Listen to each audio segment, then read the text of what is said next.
Yung iba sa ating iba't ibang sinusundan at pinafollow.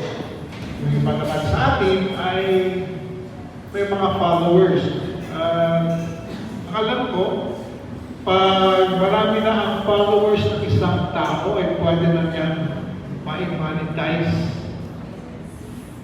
Kung anong paraan yan, hindi ko pa nalalaman. Kung paano namamonetize na Facebook o pagsunod sa Facebook. Bilang mga alagad ni Kristo, tayo ay sumusunod sa Panginoon. Pero hindi ganun kasimple. Mag-click doon sa nakalagay na follow para hindi natin nami-miss yung post ng taong pina-follow natin. Simpleng mag-scroll tayo para malaman natin kung ano yung mga nilalagay niya. So, ang ating pagpupulay-bulayan sa umaga ito ay paano pa tayo sumusunod sa Panginoon? Tayo mananggaling na dalangin. Buksan niyo po ito ng aming mga puso at kalooban, hindi lang sa iyong katotohanan, sa iyong presensya, kundi sa iyong tinig. Sa pamamagitan ng iyong banal na Espiritu.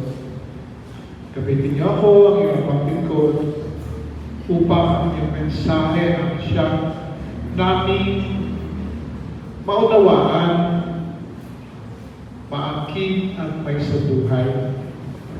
Sa pangalan ng Allah, aming Panginoon na si Kristo Jesus. Amen. Doon sa ating binasa, hindi ko alam kung anong nangyari doon sa hinanda kong liturgy. Marahil yung napalitan ko ng scripture ay ibang file. Kaya hindi nag-appear. Hindi napalitan yung ating naka-print na aralin. Ang ating aralin ngayon ay nagsimula doon sa pagtungo ni Jesus sa Jerusalem. Kung ating susundan yung mga kasaysayan ni Jesus doon sa tinatawag na Synoptic Gospels, yung tatlong unang Ebanghelyo, si Mateo, si Marcos at si Lucas, minsan lang ang pagpunta niya sa Jerusalem doon sa kanyang ministry, doon sa kasaysayan ng ministry doon sa tatlo. At yung pagtungo niya sa Jerusalem ay pagtungo din niya sa kanyang kamatayan. At sa kanyang paghahanda patungo sa Jerusalem, hindi lamang siya naghahanda sa kanyang kamatayan, siya ay naghahanda sa pagtupad ng kanyang layunin. Iligtas ang mundo. Ang kini ng kasalanan natin at mamatay para sa atin, para tayo ay makapabuhay. Doon sa kanyang pagtungo sa Jerusalem, kailangan silang dumaan sa Samaria. Yung mga ibang Hudyo, para hindi sila dadaan sa Samaria, tatawid pa na Ilog Jordan, iikot man malayo, para hindi sila kailangan dumaan sa Samaria at usapin o magkaroon ng enkwentro sa mga Samaritano. Dahil may enmity, may bad blood sa pagitan ng mga Samaritano at mga Hudyo. Kaya dito sa ating kwento, nung talagang tutuluyan sa nila na bayan na patungo sila sa Jerusalem, hindi sila binigyan ng lugar saan sila pwedeng tumuloy. At si Santiago at Juan ay nag-alit. Bakit ayaw nilang pagbigyan si Jesus? At sabi nila kay Jesus, Panginoon, gusto nyo ay magpakulan kami ng apoy sa langit para itong mga ayaw tumanggap sa iyo ay matupok. Sabi ni Jesus, hindi nyo alam yung diwa na nasa inyo. Ako ay pumarito hindi para hamakin ang tao, kundi upang iligtas sila.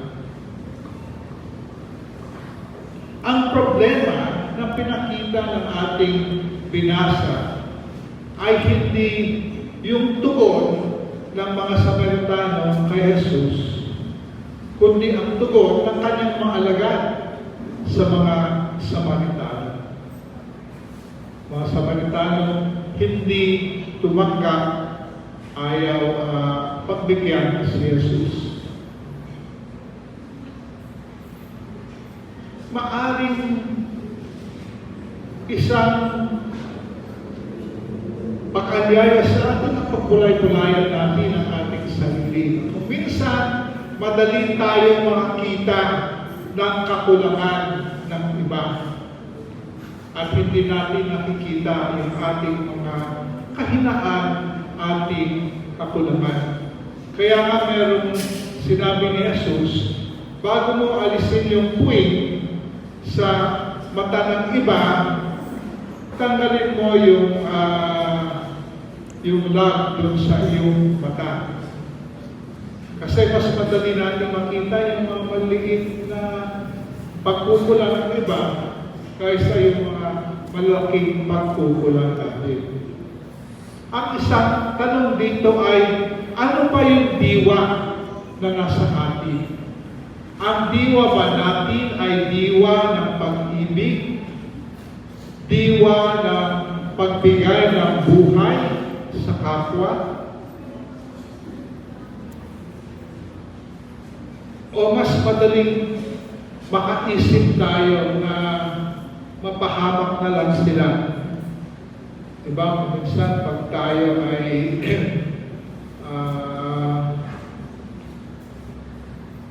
may nangyari sa atin na hindi maganda o may pagtrato sa atin na ayaw natin, sabihin natin, matapa ka sana. May mga daling minsan para sa atin na mag-isip ng gano'n. Ang isang mahalagang pagsasatan natin bilang mahalaga ng Kristo, ano ba yung diwa sa ating puso? Ano ba yung ating diwa para sa ating kapwa? Dahil mag-iba sila, ay hindi na katanggap-tanggap sa atin? O nakahanap pa rin yung ang kabutihan sana ang siya pangyari dun sa buhay ng kapwa natin kahit hindi natin kilala o kahit minsan ay meron tayong alitan, minsan, di ba, ang problema sa basura, nagiging malaking problema. Andun pa rin ba yung ating panalangin para sa tao na ang kanilang kabutihan ating pinapanalangin? Hindi mo ba natin ay pag-ibig? At kalakip ng pag-ibig ay hustisya. Hinahanap ba natin na maging makatarungan ang nangyayari sa ating kapwa? Nagiging fair ba, nagiging patas pa tayo doon sa ating kapwa? So, ang isang sinasalamin ng kwento ito sa atin, ano ba yung nasa puso? Ano ba ang nasa diwa natin?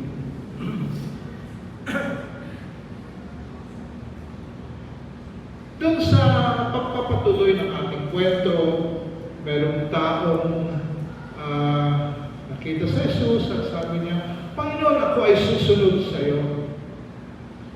Nakakapagtaka, itong tao na ito nga, pinipresenta na niya ang kanyang sarili para sumunod kay Jesus. Pero imbis na i-encourage ni Jesus na sumunod siya, nasabi ni Jesus, ang mga asong gubat ay may mga lungga. Ang mga ibon ay may mga pugad. Ngunit ang anak ng tao ay wala man lamang lugar kung saan siya hihiling, kung saan siya magpapahinga.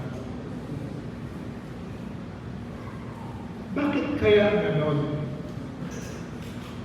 Nung ako ay nag-aaral pa lamang sa seminaryo, meron akong isang nabasang libro na sinabi, pag isang tao ay gusto magpastor, i-discourage ninyo. Ha? Bakit i-discourage? Di ba dapat ini-encourage yung mga gusto magpastor? Ang sabi ng author na yun, kung talagang may calling yung taong yun, kahit anong discourage, darating pagkakataon na hindi niya matanggihan ang tawa. Ngunit higit doon, ang mahalaga ay dapat alam natin na may halaga, may cost ang pagsunod kay Jesus. Hindi kasing simple lang yung ginagawa natin sa FB, i-click mo, follow, ayan, sumusunod na ako. Maalala ko, yung isang nakapagpasya na ako na sumunod sa ay pumasok sa ministeryo. Ngunit ay wala pa ako sa seminaryo. Actually, hindi ko pa nasasabi sa aking mga magulang, aking desisyon. At isang pumipigil sa akin, hirap ako ng mga kaibigan ako sa trabaho na parang sabi ko, paano na itong mga pagiging kaibigan namin pag iniwan ko na yung aking trabaho at pumasok na ako sa seminaryo. Actually, tinapik ako ng Panginoon. Medyo malakas ng tapik. Sabi niya, Ray, hindi mo iniisip yung commitment ko, yung pasya mo, iniisip mo ang mga kaibigan mo. Maalala ko rin, hindi ko pakilala si Vida noon. Ang isang cost para sa akin ng pagpasok sa ministeryo, meron akong nililigawan. Anak siya ng pastor. Pumupunta pa na ako sa Bicol, sa Naga, para dalawan siya.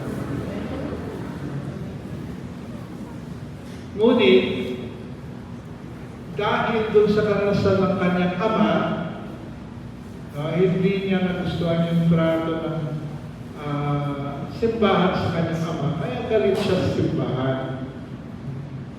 Kaya nakita ko, pumasok ko sa seminary, parang magkakaroon ako ng tug of war.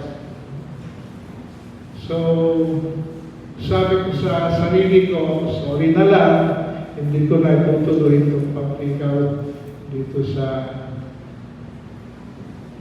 anak ng pastor na ito. Mabuti naman, nakilala ko si Vida. So, may halaga ang pagsunod sa Panginoon. Merong mga bagay na kailangan natin bitawan, bitiwan, kalimutan, talikuran para tayo ay makasunod sa ating Panginoon. At marahil kung minsan, sarili nating pamilya ang nakakapagpabigat sa atin. Sabi nung tinawag ni Jesus para sumunod sa Kanya, sabi niya, Opo, Panginoon, susunod ako sa iyo, ngunit hayaan mo na ilibig ko muna ang aking ama. Ang karamihan ng pag-unawa dun sa bahagi na yun, hindi papatay yung ama nitong susunod sa gusto sumunod o tinawag na susunod sa kanya. Kaya sabi niya, antayin niyo muna na mamatay ang aking ama, ilibig ko muna siya. Kung minsan, di ba, may mga taong second, hindi sila tumutugon kaagad sa pagtawag ng Panginoon sa kanila. Tatapusin, antayin mo muna na ako ay mag-retire. Pag nag-retire na ako, pag tapos na yung aking makukuha sa mundo, saka ako susunod sa iyo.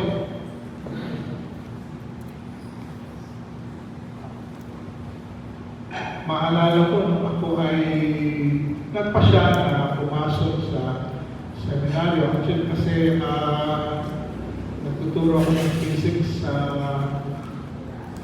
kolehiyo noon. Sabi ng lola ko, sayang naman, bakit ka papasok sa pagpapastor? Ano bang mapapanaman yan? Sayang naman yung career mo. Ngunit, yun, nasubukan ko na yung mundo, not in terms na naging masyadong worldly ako, ngunit nagturo ko ng 4 na taon sa kolehiyo, trabaho ako sa isang, actually, non-conventional energy development ng PNOC noon. Nasubukan ko na yun, hindi ko pinagsisihan na iniwanan lahat na yun para sumunod sa Panginoon. Sabi ni Jesus sa tao, hayaan mo na ang mga patay maglibig sa kanilang mga patay. Ikaw, humayo ka at ihayag mo ang kaharian ng Diyos. Tayo ay pinanayahan ay hayag ang kaharian ng Diyos. Sa unang paraan ay sa ating halimbawa.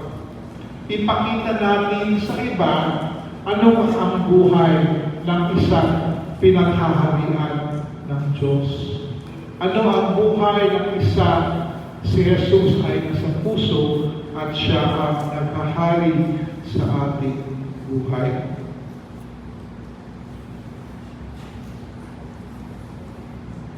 Yun naman isang tinawagan ni Jesus, sabi niya, hayaan mo muna magpaalam ko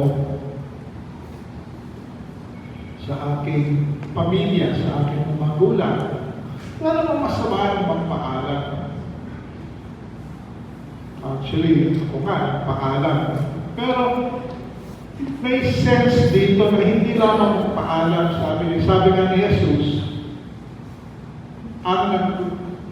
ang nag-aararo at naglagay ng kamay sa araro at panay ang lingon ay hindi karapat-dapat sa kaharian ng Diyos.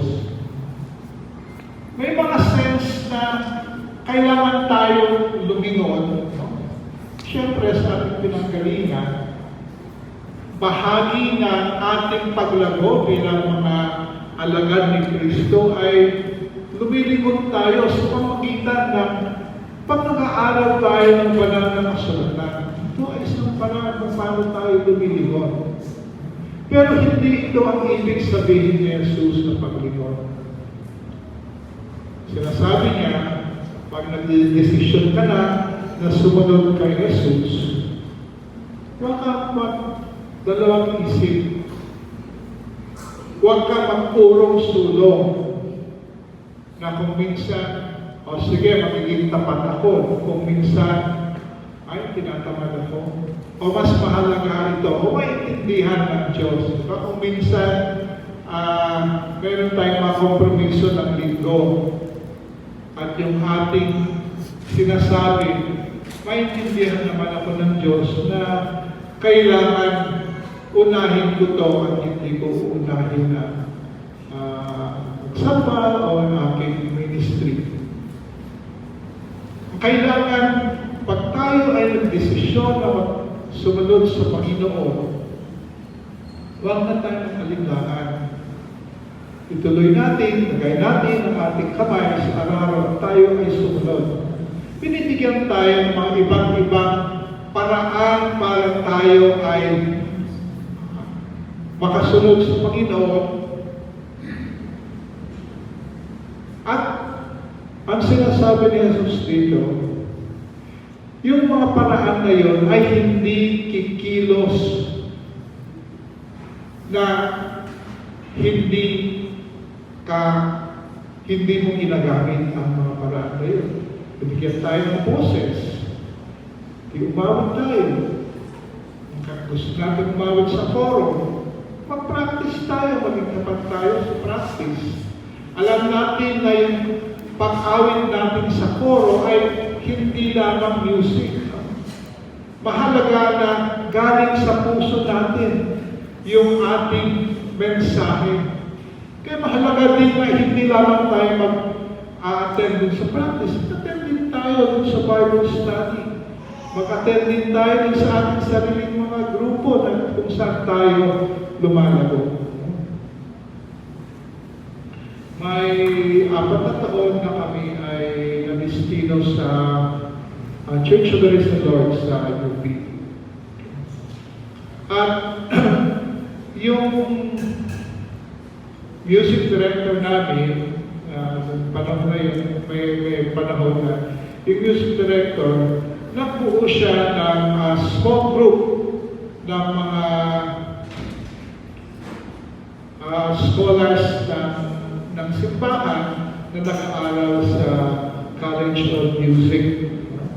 Ganda ang kanilang tinig, ganda ang kanilang mga awit, kumakanta sila pag gospel service.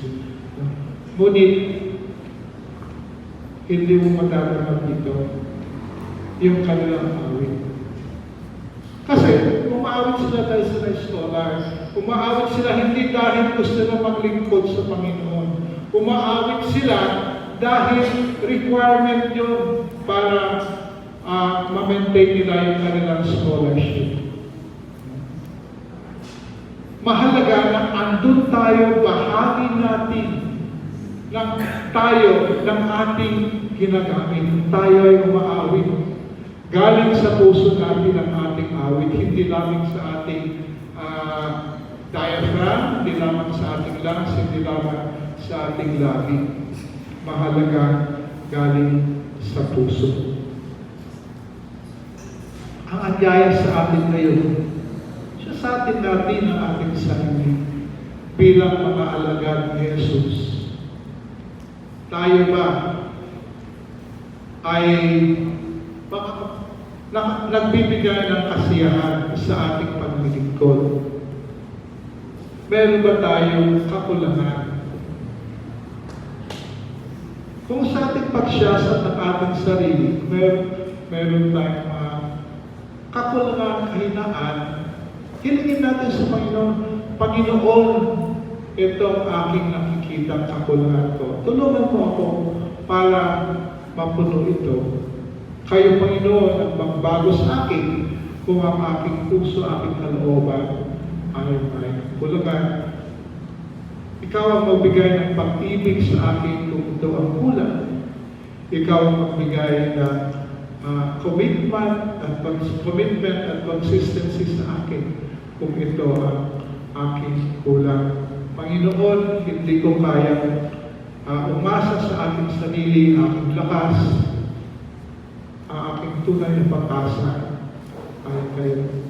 Yun yung tunay na alaga ng Panginoon. Bawat isa sa atin ay patuloy na lumalago. At pag tayo umaasa sa Panginoon, patuloy din siya kikilos sa atin para siya ang magpapalago at magbibigay ng buhay sa ating pagsunod sa Kanya. Sa pangalan ng Ama, ng Anak, at ng Banal na Espiritu. Amen.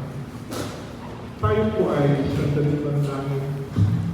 Tulungan niyo kami, Panginoon, sumiyasan sa aming sarili, hindi lang minsan, 2 beses, kundi maging bahagi ng aming buhay upang kami ay patuloy na lumago bilang mga alagad, mga ang diwa na lumago. Namugtawi sa amin ay diwa ng pag-ibig. At kami ay maging handa sa anumang halaga na kailangan at maging consistent kami, Panginoon. Sa pangalan ng Anak, ang Panginoon sa Kristo Jesus. Amen.